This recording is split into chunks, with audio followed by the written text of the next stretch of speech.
말로 할 수 없는 그 어려운 상황 속에서 욥이 순전하게 믿음을 지키는 걸 보면서 하나님을 저주하고 죽으라. 하나님 소리 좀 그만해라. 차라리 하나님 욕하고 죽으라. 믿음을 포기하고 떠났잖아요. 대부분은 그런 반응을 합니다. 우리가 맑은 날에는 다 아멘 할렐루야죠. 그러나 인생이 흐린 날을 발견하게 되면, 그리고 주님이 나에게서 멀리 떨어진 것 같고 주님이 나를 냉대하는 것처럼 느끼고 주님이 각박한 주님으로 느껴지게 되면 주여 올소이다는 말이 잘 안 나와요. 그런데 이 여인 보세요. 주여 올소이다. 이 여인의 상황이 불리해졌어도 예수님을 향한 강렬한 기대와 소망과 믿음과 신뢰를 잃어버리지 않았어요. 주여란 말이 나와요. 주여 올소이다. 이것이 주님께서 놀란 장면이에요. 보통 이런 때는 주님 옳습니다가 안 나와요. 그런데 주님 옳다고 고백하는, 주님이 정답이라고 말하는 이 여인의 믿음의 고백, 이것이 주님께 감동이 된 거죠. 그 두 번째, 연하에서 이 여인은 이렇게 얘기합니다. 28절 말씀을 다시 한번 읽어보겠습니다. 28절 시작. 여자가 대답하여 이르되 주여 올소이다. 마는 상 아래 개들도 부스러기를 먹나이다. 개들도 아이들이 먹던 부스러기를 먹나이다. 주인의 상에서 떨어지는, 마태복음 말씀은 그렇게 되어 있죠. 주인의 상에서 떨어지는 부스러기를 먹는다. 여인의 마음이 이런 거예요. 예, 주님 맞습니다. 나는 예수님 앞에 나설 자격이 없는, 어떻게 보면 나는 이방 사람들을 개라고 얘기하는 것처럼 나는 그런 이방인의 존재입니다. 연약하고 자격이 없는 존재입니다. 그러나 이 못난 자라 할지라도 예수님을 주인으로 고백하오니 개들이 주인의 상에서 떨어지는 부스러기를 먹는 것처럼 나에게도, 내가 주님을 주라고 예수님을 주인으로 인정하오니 나에게도 부스러기 은혜로 채워 주소서. 중요한 게 뭐냐면 주님이 거절한다고 해서 이 여인이 주님을 거절하지 않았다는 거예요. 여러분, 예수님이 나를 거절하는 것처럼 느껴질 때가 있습니다. 우리의 삶에 그런 위기가 찾아와요. 주님이 나를 돌보지 않는 것처럼 느끼고, 주님이 나에게서 멀어진 것처럼 느끼고, 주님이 나를 포기한 것처럼 느껴질 때가 있어요. 그때 우리의 믿음이 테스트 당하는 거예요. 그때 나는 주님을 주님이라고 고백할 수 있는가? 이 여인 보세요. 주님이 지금 개라는 표현하면서, 인종차별적인 표현하면서 너하고 나는 상관이 없다 선을 그었잖아요. 근데 이 여인은 어떻게 합니까? 그래도 난 주님을 포기하지 않아요. 내 인생의 주님으로 포기하지 않습니다. 그래도 예수님은 내 인생의 주인이세요. 그리고 주인의 상에서 떨어지는 것을 개들이 주워 먹는 것처럼 내가 당신을 주인으로 고백하오니 주인의 상에서 떨어지는 그 부스러기 은혜, 그 조그마한 은혜, 그것이라 할지라도 그것이 나를 살려줄 것으로 믿고 그 은혜가 내게 필요합니다. 이 여인의 고백이 한 차원 높은 고백이에요. 끝까지 주님을 고백해요. 주님은 밀쳐내는데 이 여인은 주님을 밀쳐내지 않아요. 주님을 붙잡아요. 주님이 멀어지는 것 같은데 이 여인이 주님에게서 멀어지지 않아요. 차원이 다른 믿음이에요. 차원이 다릅니다. 이 여인을 생각하면서 제가 생각난 찬송가 가사가 있어요. 찬송가 가사 중에 이런 가사가 있습니다. 제가 어렸을 때 많이 불렀던 것 같아요. 어렸을 때 이 가사 내용도 모르면서 불렀어요. 주 나를 박대하시면 나 어디 가릴까. 이 찬양 아세요? 어렸을 때 제가 참, 그때는 이제 할머니 권사님들하고 집사님들하고 이렇게 제가 어렸을 때부터 신앙생활을 했으니까 금요철학에 가면 이 찬양 참 많이 한 것 같아요. 그래서 손 들고 주 나를 박대하시면 나 어디 갑니까? 그때는 의미도 모르고 불렀어요. 근데 이 여인을 묵상할 때 그 찬송가 가사 이렇게 선명하게 떠올랐어요. 절박한 그를 각박하게 대하시는 예수님, 난 너와 상관이 없다. 너에게 줄 은혜가 없다. 너는 이 은혜의 선에서 멀어진 사람이다. 경계선을 걷는데 이 여인은 어떻게 합니까? 주님, 그래도 주님, 예수님은 나의 인생의 주인이십니다. 나를 박대하지 마세요. 나를 박대하면 나는 갈 데가 없어요. 난 주님 아니면 안 돼요. 이 고백이잖아요. 이 고백이 쉬운 고백이 아니에요. 주여 올소이다가 쉬운 고백이 아니에요. 주님이 나한테 잘해줄 때는 오 나의 주님, 역시 나의 예수님, 역시 나의 하나님, 내게 이 큰 애를 주시니까 우리가 늘 그렇게 고백하잖아요. 내 인생이 주님 안에서 화창한 날을 맞이할 땐 주님 아니면 안 돼요. 이 고백이 나와요. 그런데 지금 이 수로보니게 여인과처럼 거절당할 때, 그리고 주님께서 각박하게 대하실 때, 그럼에도 불구하고 이 여인은 고래 심출처럼 끈질긴 믿음으로 예수님을 붙드는, 예수님을 밀쳐내는데 이 여인은 예수님을 붙잡는 한 차원 다른 믿음의 고백, 이것을 주님께서 기뻐하셨던 거예요. 박대하시면 나 어디 가리까. 우리에게도 이 찬양의 고백이 필요해요. 난 주님 아니면 안 돼요. 주님이 내게서 멀어진 것 같이 느껴질 때도, 주님이 나를 싫어하시는 것처럼 느껴질 때도 나는 주님 아니면 안 돼요. 주님이 올소이다. 주여 올소이다.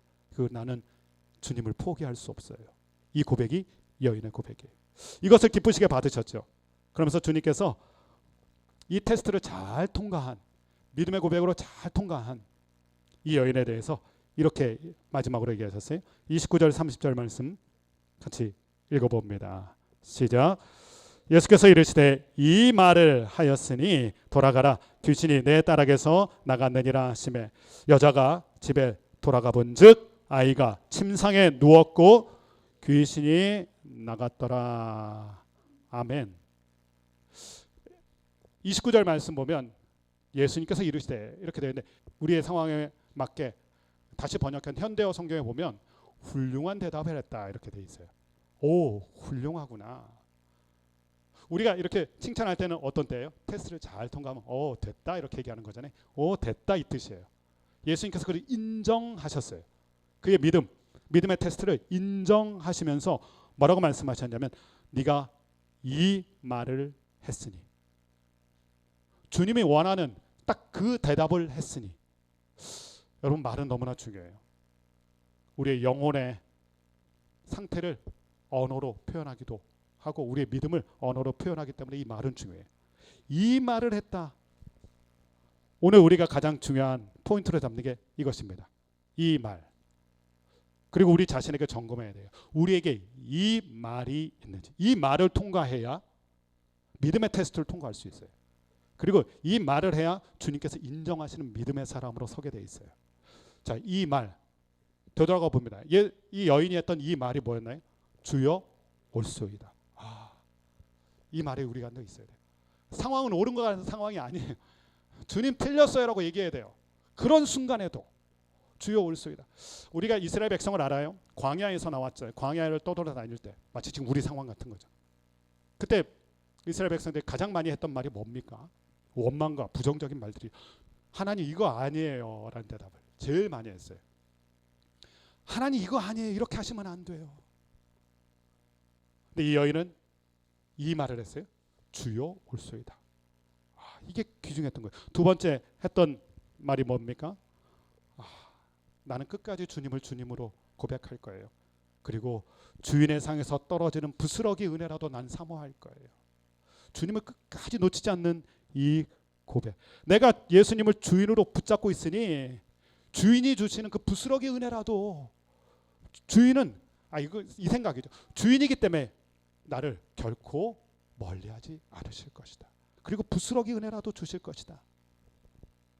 여인의 이 말, 주여 올소이다. 그리고 고래 심줄 같은 예수님에 대한, 예수님을 주님으로 고백하고 놓치지 않는 그 믿음, 이 말이 있어야 테스트를 통과해요. 사랑하는 여러분, 이 말이 여러분의 입술에 있게 되기를 주님의 이름으로 축원합니다. 우리에게 이 말이 있어야 돼요. 이 말. 예수님이 이 말을 기다리셨고, 이 말을 들으셨고, 이 말 때문에 그를 인정하신 거예요. 가만히 보면 우리는 상황에 따라서 말이 변하는 사람들이에요. 상황에 따라서 말이 변해요. 좋다 하더라도 갑자기 상황이 나빠지면 안 좋다, 나쁘다. 심지어 주님한테도 우리는 그렇잖아요. 좋으신 주님, 좋으신 하나님 찬양하다가도 상황이 안 좋아지면 좋으신 하나님이라는 찬양이 안 나오는 게 우리예요. 근데 이 여인을 보세요.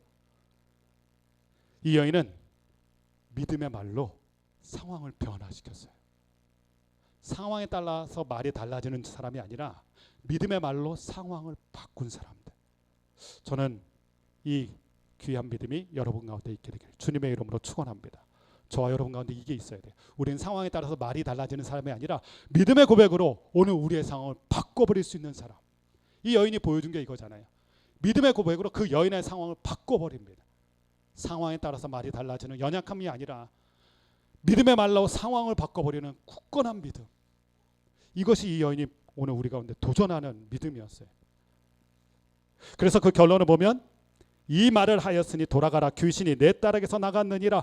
여자가 집에 돌아가 본즉 아이가 침상에서 누웠고 귀신이 나갔더라. 여기서 한 가지 우리가 더 보게 되는 게 있어요.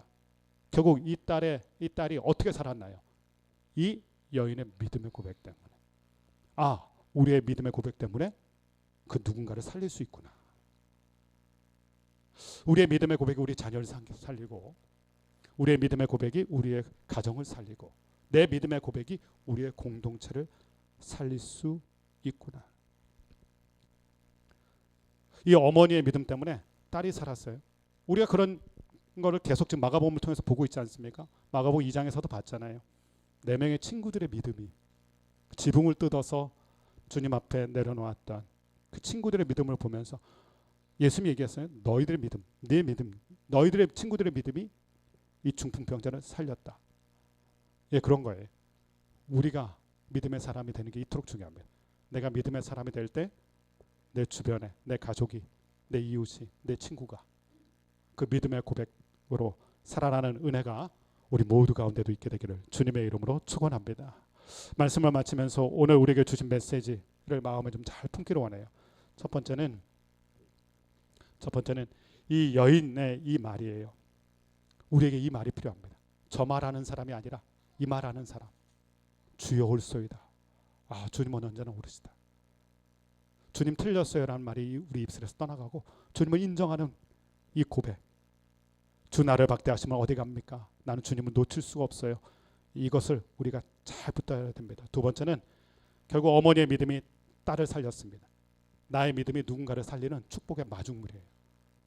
우리 믿음의 고백이 누군가를 살릴 수 있는 축복의 마중물입니다. 이것을 우리가 잘 기억해야 되고, 세 번째는 테스트가 있다는 거예요. 테스트는 힘들 때 받는 거예요. 힘들 때, 어려울 때 받는 거예요. 좋을 때는 테스트가 잘 안 돼요. 욥도 그랬고 이 여인도 그랬습니다. 어려울 때 테스트를 우리가 믿음의 테스트를 받게 돼요. 이걸 잘 통과하셔야 돼요. 그리고 예수님의 침묵은 거절이 아니다. 주님이 각박하게 보이시는 것, 그 다 테스트다. 그러므로 우리가 놓치지 말아야 될 게 있어요. 주님을 놓치면 안 돼요. 내 인생을 붙잡아 주신 그 주님을 붙들고 어떠한 상황이라 할지라도 주여 올소이다. 이 고백을 하면서 이 테스트를 잘 통과해 나가는 믿음이 저와 여러분 가운데 있게 되길 주님의 이름으로 간절히 축원합니다. 기도하겠습니다. 사랑하는 주님, 주님께서 인정하시는 믿음을 보았습니다. 그러나 그 주님께서 인정하시는 믿음은 좋은 상황에서, 잘 풀리는 상황에서 인정하신 것이 아니라 가장 어렵고 난처하고 힘든 상황에서, 거절감을 느꼈던 그 상황에서 이루어졌던 것을 우리가 봅니다. 주님, 이 수로보니게 여인이 이 말을 했습니다. 주여 옳습니다. 주님 틀렸어요. 주님 이러시면 안 돼요 라는 말이 우리 입술에서 자주 나오는데 그 말이 끊어지게 하여 주시고, 어떠한 불리한 상황에서라도 주님이 옳습니다라는 고백을 하게 하여 주시고, 주님은 나의 주님이라 이 고백, 주님의 주되심을 붙들고 이 믿음의 길을 걸어갈 수 있는 은혜가 우리 모두 가운데 있게 하여 주시옵소서. 하나님, 인정받았던 이 믿음을 보면서 이것이 우리의 믿음이 되기를 원합니다. 위더처치의 모든 한 사람 한 사람, 우리 어린 자녀로부터 모든 사람에 이르기까지 오늘 주님께 칭찬받고 인정받았던 이 믿음을 붙잡음으로 말미암아 일평생 우리가 믿음의 사람으로 승리하게 되는 역사가 있게 하여 주시옵소서. 예수님의 이름으로 기도드립니다. 아멘. 우리 아침 한개의 눈앞가리던 함께 한번 찬양하겠습니다.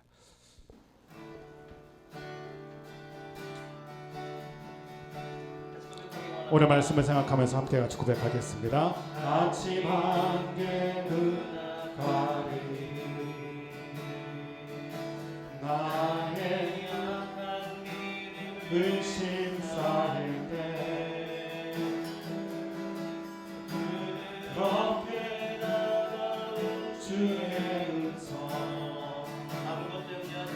아무것도 염려하지 마라.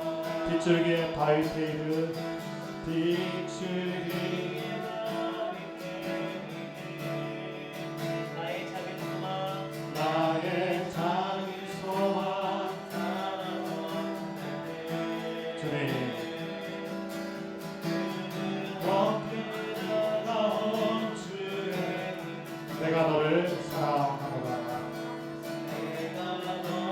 번 더 다시 고백하겠습니다. 아침 안개 눈앞 가리듯 아침 안개 눈앞 가리듯 나의 약한 믿음을 신사인데 부드럽게 달아온 주의 음성 아무것도 염려하지 마라. 아무것도 염려하지 마라. 비추기에 바위 테이블 비추기에 바위 테이블 나의 작은 소망 알아 전할 때 고요하게 들리는 주의 음성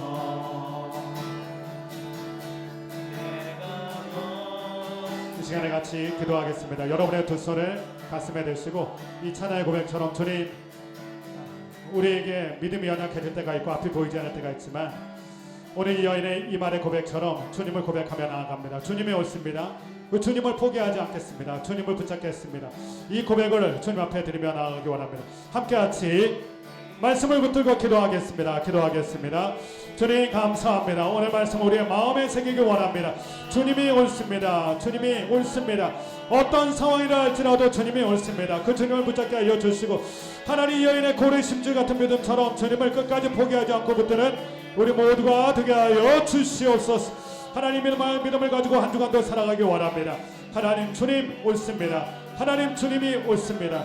하나님 주님이 나의 주님이시며 부스러기 은혜라도 나에게 부어주시는 주님인 줄로 믿습니다. 나를 외면하지 않는 분이십니다. 하나님 아버지 그 하나님을 붙들고 오늘도 살아가는 우리 모두가 되게 하여 주시옵소서. 감사합니다. 주님, 주님 감사합니다. 이 말을 하였으니 너희 믿음이 옳도다. 주님, 우리가 이 말을 할 수 있는 하나님의 자녀들이 되게 하여 주옵소서. 주님이 옳습니다. 나는 주님은 포기하지 않겠습니다. 고백했던 이 여인의 고백으로 이번 한 주간 믿음으로 살아가 승리하는 우리 모두가 되게 하여 주옵소서. 성령 하나님, 우리의 연약한 믿음을 붙들어 주시어서 순간순간 믿음이 흐려질 때마다, 믿음의 고백이 연약해질 때마다 성령님 우리를 도우셔서 믿음으로 주님을 고백하는 가운데 이번 한 주간도 주의 은혜로 승리하게 되는 역사가 있게 하여 주옵소서.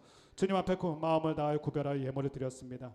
주님, 예물을 드린 손길, 그 정성, 그 헌신을 기억하여 주시고 예물이 쓰여지는 곳에 주의 나라와 주의 영광이 나타나게 하여 주시고 특별히 드린 손길 형편과 처지를 아시오니 하늘의 복과 땅의 복으로 함께 하여 주시고 예물이 쓰임받을 때 바르고 깨끗하고 정직하게 쓰임받는 예물이 되게 하여 주시옵소서. 예수님의 이름으로 기도드리오며 이제는 우리 주 예수 그리스도의 은혜와 하나님 아버지의 놀라우신 사랑하심과 성령님의 교통하시고 충만케 하시는 은혜의 역사가 우리 모두가 이 말, 그 믿음의 고백을 함으로 주님께 인정받아 믿음의 삶을 살아가기로 다짐하는 위더처치 귀한 지체 한 분 한 분의 인생 가운데, 그 가정 가운데, 자녀 가운데, 또한 그의 인생과 그가 꿈꾸는 모든 하나님의 나라 가운데 선교사님과 그 복된 사역들 위에 이제로부터 영원토록 함께 하시기를 간절히 축원하옵나이다.